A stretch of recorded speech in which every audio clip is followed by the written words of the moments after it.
P T V studio میں پرومپٹر کے سامنے پاکستانیوں کے ہیرو اور دیوتا جیسا درجہ رکھنے والے ڈاکٹر عبدالقدیر خان بیٹھے تھے۔ ان کے سامنے اسکرین پر ایک اسکرپٹ تھا جو انہیں پڑھنا تھا، لیکن آخری چند سیکنڈز میں انہوں نے اسے پڑھنے سے انکار کر دیا۔ انہوں نے ایسا کیوں کیا؟ جنرل مشرف اور ڈاکٹر اے کیو خان کے درمیان بند کمرے میں آخر گفتگو کیا ہوئی تھی؟ لیبیا اور ایران سے امریکیوں کو ایسا کیا ملا تھا کہ وہ ہر صورت ڈاکٹر اے کیو خان کو امریکہ لے جانا چاہتے تھے، اور یہ کوشش کیسے ناکام ہوئی؟ میں ہوں شایان احمد اور آپ دیکھ رہے ہیں الشایان ٹی وی۔ 2002 میں ایران کے 2 خفیہ atomic sites uranium enrichment plants کا راز کھل گیا۔ یہ راز ایرانیوں کے جلاوطن اپوزیشن نے لیک کیا تھا۔ یہ خفیہ پلانٹس 2 شہروں نتان اور عراق میں تھے۔ گوگل ارتھ میپ سے ان سائٹس کی تصدیق بھی ہو گئی۔ اب دنیا میں ایٹمی ٹیکنالوجی سے ڈیل کرنے والے ادارے IAEA نے اپنا ایکشن شروع کر دیا۔ IAEA ایک طاقتور ادارہ ہے جسے UN سیکیورٹی کونسل سمیت تمام اہم ممالک کی سپورٹ حاصل ہوتی ہے، تو اس ادارے نے ایران سے ان دونوں سائٹس کی انسپیکشن کا مطالبہ شروع کر دیا۔ ایک طویل ڈائیلاگ کے بعد جون 2003 میں IAEA کو انسپیکشن کی اجازت مل گئی۔ اب یہ دیکھا جا رہا تھا کہ ایرانی نیوکلیر پروگرام واقعی پرامن مقاصد کے لیے چلایا جا رہا ہے یا وہاں ایٹمی بم بنایا جا رہا ہے۔ تہران سے 300 کلومیٹر دور صحرا میں جیپس دوڑانے کے بعد ناتانز میں وہ مقام آیا جہاں خفیہ سائٹس موجود تھی۔ کھلے آسمان کے نیچے اس پہلے اٹامک پلانٹ کو کھولا گیا۔ یہاں 100 کے قریب یورینیم انریچمنٹ کے لیے سینٹریفیوجز انسٹال ہو چکے تھے، جبکہ کل 1000 انسٹالیشن کا پلان دکھائی دیتا تھا کہ اتنی ہی کیسنگز بھی تیار تھیں۔ انسپیکشن ٹیم میں شامل ایک ایکسپرٹ کا کہنا تھا جب انہوں نے ایرانی سینٹریفیوجز کا ڈیزائن دیکھا تو وہ پہلے 10 سیکنڈز میں ہی سمجھ گئے تھے کہ یہ تو وہی ڈیزائن ہے جو یورینیم انریچمنٹ کرنے والے ادارے یورینکو میں 1970 میں تیار ہوا تھا۔ When I walked into the room, I recognized it within 10 seconds as the Dutch design of centrifuge that I had known in the 1970s. It was based upon the technology acquired by A.Q. Khan from when he was in the Netherlands. اور doctor Abdul Qadeer Khan بھی انہی دنوں اسی ادارے میں کام کر رہے تھے اور یہ سائنسدان بھی ان دنوں وہیں تھا۔ یاد رہے کہ یہ وہی ڈیزائن تھا جو مبینہ طور پر ڈاکٹر عبدالقدیر خان ہالینڈ سے لائے تھے۔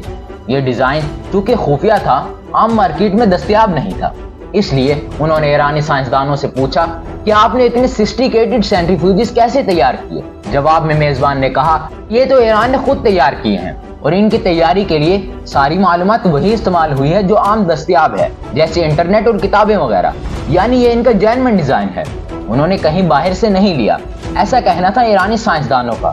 لیکن وہ ایسا کہہ تو رہے تھے، مگر ستم ظریفی یہ تھی کہ یہاں ایکسپرٹس ورسز ایکسپرٹ تھے، ٹیکنیکلی کچھ بھی زیادہ دیر تک چھپانا بہت مشکل تھا۔ چنانچہ جب IAEA کے ایکسپرٹس نے وہاں موجود باقی انفراسٹرکچر کا فورینسک ٹیسٹ کیا تو وہاں دراصل کوئی ایسی فیسلٹی تھی ہی نہیں جس سے سینٹریفیوجز تیار کیے جا سکیں۔ جب یہی سوال انہوں نے دوبارہ ایرانی سائنسدانوں کے سامنے رکھا کہ آپ کے پاس وہ فیسلٹی کہاں ہے جس کو استعمال کرتے ہوئے آپ نے یہ ماڈل تیار کیا ہے؟ جنرل مشرف کے مطابق اس پر ایرانیوں نے IAEA کو پہلی بار کسی ملک یا ادارے کا نام لیے بغیر بتایا کہ ہاں انہوں نے سینٹریفیوجز کی ٹیکنالوجی آؤٹ سائڈ سورس سے حاصل کی ہے، یعنی کسی بیرونی ذرائع سے۔ ایرانیوں کے اس جواب نے بہت سے شکوک پیدا کر دیے تھے۔ یہ شکوک، یہ ڈاؤٹس جنرل مشرف تک پہنچائے گئے، لیکن پھر ان شکوک کو شاید اتنی اہمیت نہ ملتی اگر دبئی سے ایک جہاز کا واقعہ سامنے نہ آتا۔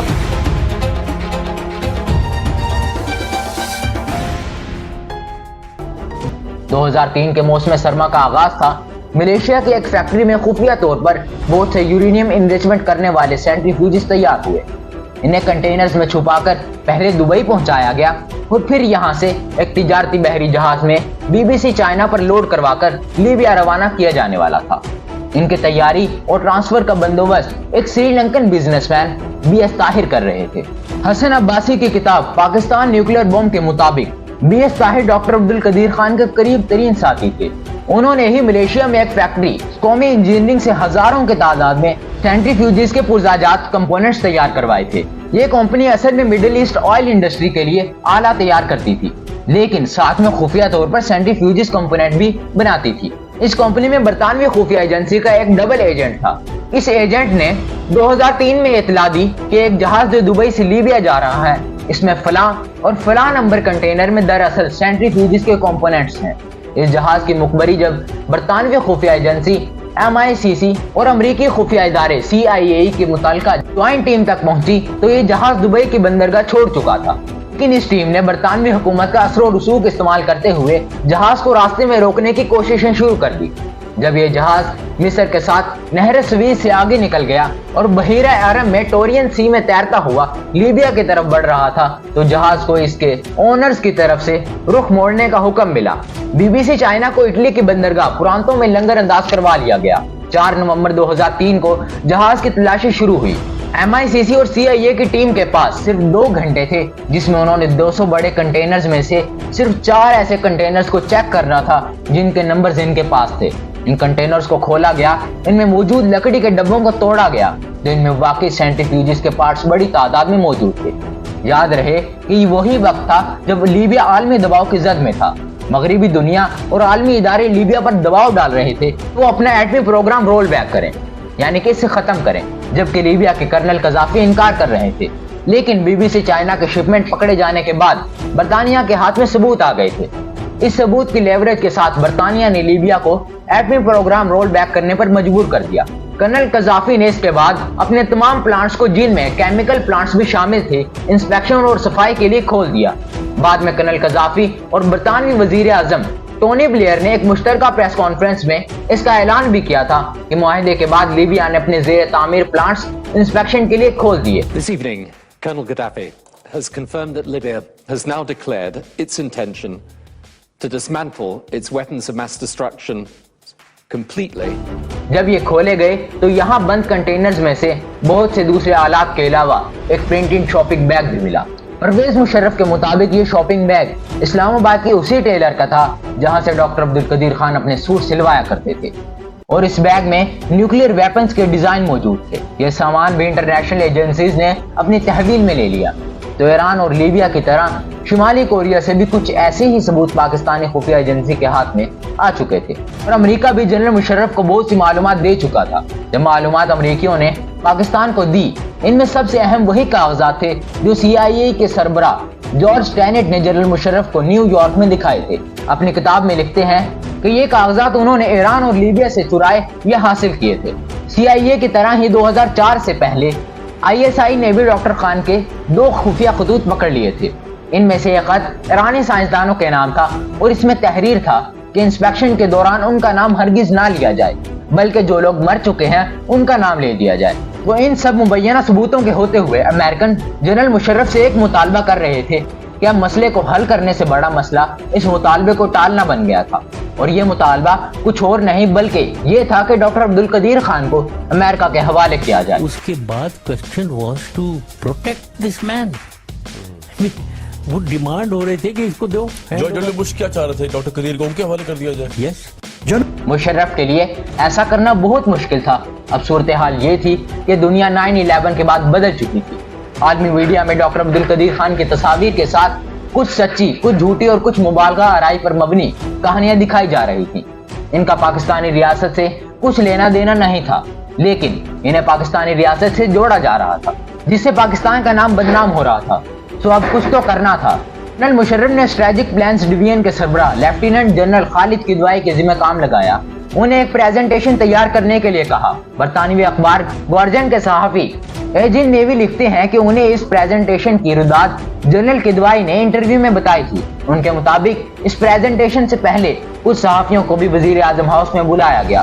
اس وقت تک بظاہر ڈاکٹر ایکیو خان 12 صفحات کے ایک ایسے اقرار نامے پر دستخط کر چکے تھے جس میں انہوں نے ایران، لیبیا اور شمالی کوریا کو ایٹمی ٹیکنالوجی ٹرانسفر کرنے کا اقرار کیا تھا۔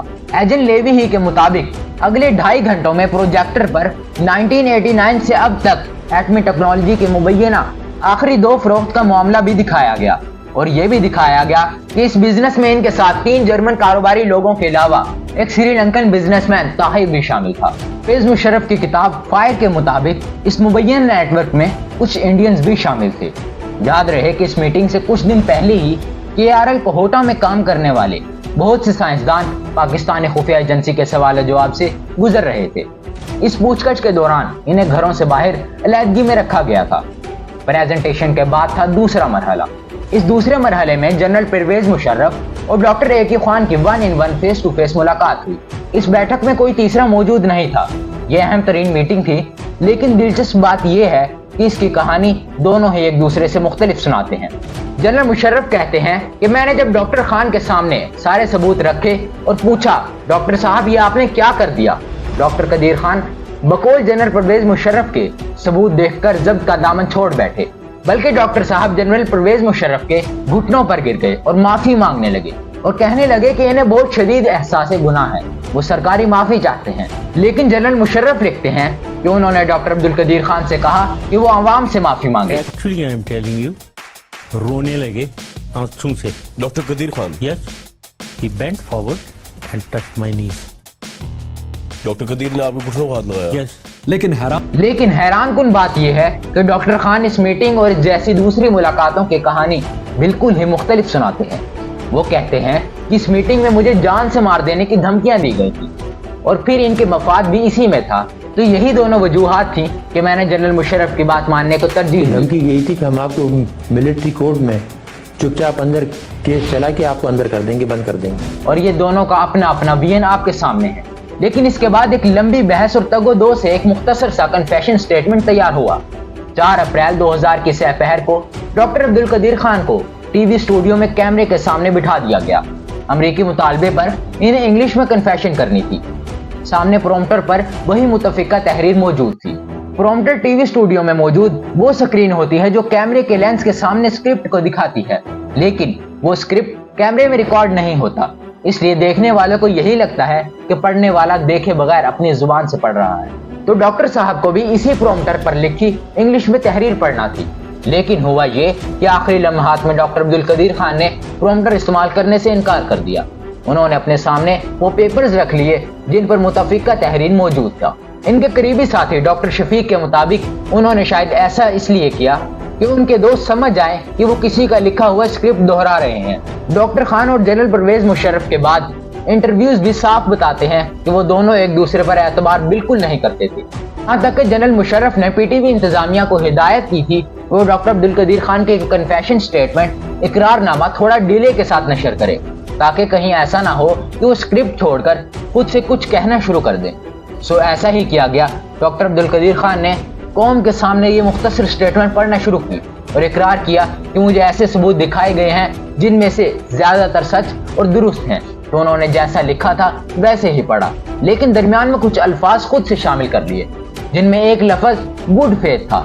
یہ لفظ دراصل اسکرپٹ کا حصہ نہیں تھا۔ that many of the reported activities did occur and that these were inevitably initiated at my behest.